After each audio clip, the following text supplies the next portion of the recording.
राजीव गांधी हमारे कब्जे में है और जल्द से जल्द अल फतह के 36 आतंकियों की रिहाई पर अपनी मंजूरी दो, वरना हम तुम्हारे बेटे के साथ। समूचा मुल्क सुबह से ही शोक संतप्त था, क्योंकि यह बापू की 23वीं पुण्यतिथि थी। मगर भोर में शोक के साये में जीता मुल्क दोपहर होते होते आशंकाओं के बादलों से घिरकर दहशत की गिरफ्त में आ चुका था। क्या हो गया था ऐसा? हुआ ये था कि श्रीनगर से उड़कर जम्मू आने वाली frog jet flight Ganga hijack हो चुकी थी।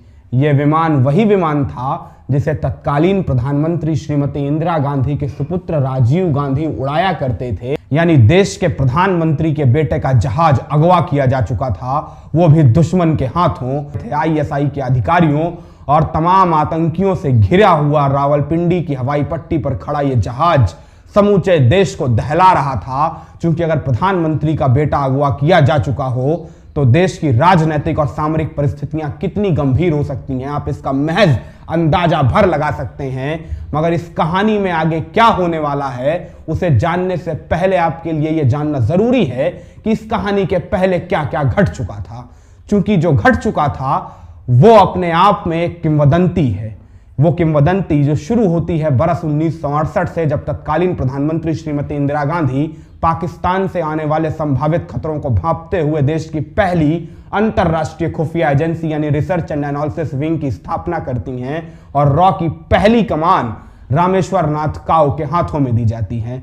रॉ की कमान अपने हाथों में संभालते ही काव सबसे पहले घाटी के भीतर स्थानीय पुलिस बल और सीमा सुरक्षा बल के जवानों के साथ मिलकर एक कॉवर्ट ऑपरेशन चलाते हैं, जिसके तहत नए नए बने आतंकी संगठन अल फतह के 36 आतंकियों की गिरफ्तारी की जाती है। यह अल फतह के नेटवर्क का समूचा ध्वस्तीकरण था, जिन 36 गिरफ्तार आतंकियों से खुद रामेश्वर नाथ काव व्यक्तिगत पूछताछ करते हैं, क्योंकि काव को पाकिस्तान की सरजमी पे सुगबुगाहटें लेती साजिश साफ तौर से नजर आ रही थी। इन 36 आतंकियों के खुलासों से काव समझ चुके थे पाकिस्तान के भीतर कोई बहुत बड़ी साजिश रची जा रही है, जिस साजिश का पता लगाने के लिए काव अपनी बिसात बिछाते हैं।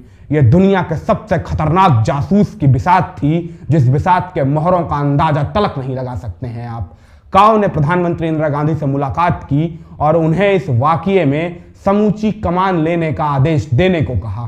प्रधानमंत्री इंदिरा गांधी ने इस समूची कार्रवाई का जिम्मा काव के कंधे पर डाला, काव को खुली छूट दी और इसके बाद काव ने घाटी के स्थानीय पुलिस बल की मदद से घाटी के रिकॉर्ड खंगालने शुरू किए। रिकॉर्ड अपराधियों के थे, उन नामजद अपराधियों के जिन अपराधियों के नाम पाकिस्तान की सीमा के पार जाके वहां पर आतंकी गतिविधियों में हिस्सा लेने जैसे आरोप दर्ज थे।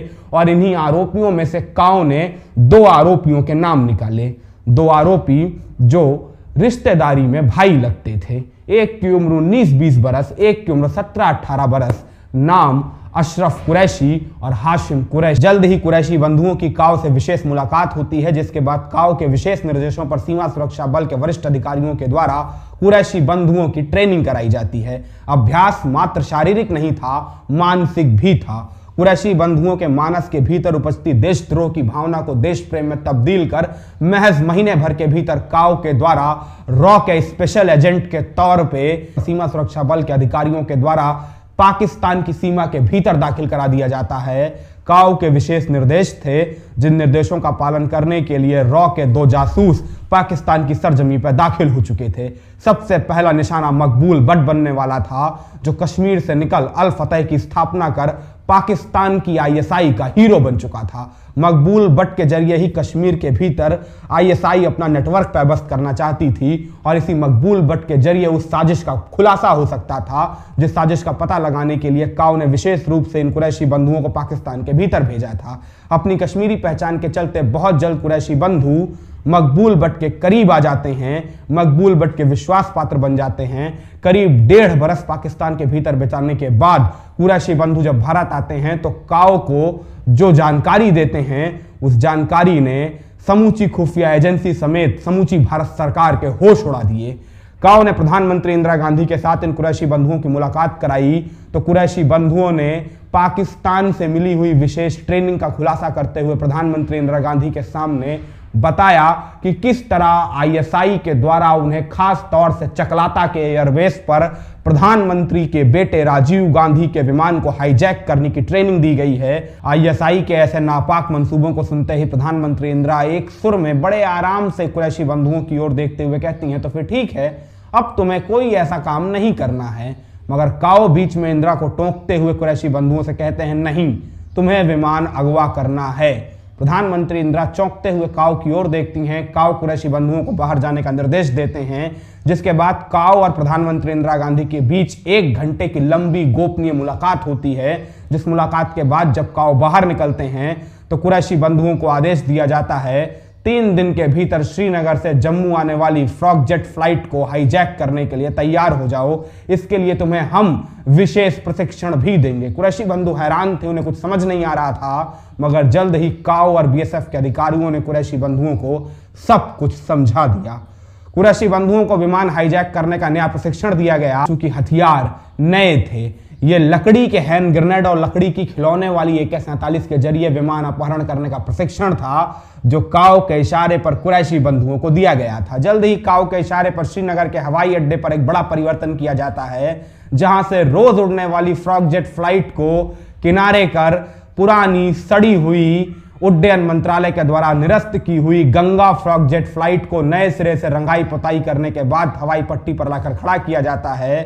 किसी को कोई सूचना नहीं होती है। रोज की तरह यह फ्लाइट 30 जनवरी की सुबह भी आकर हवाई पट्टी पर खड़ी होती है।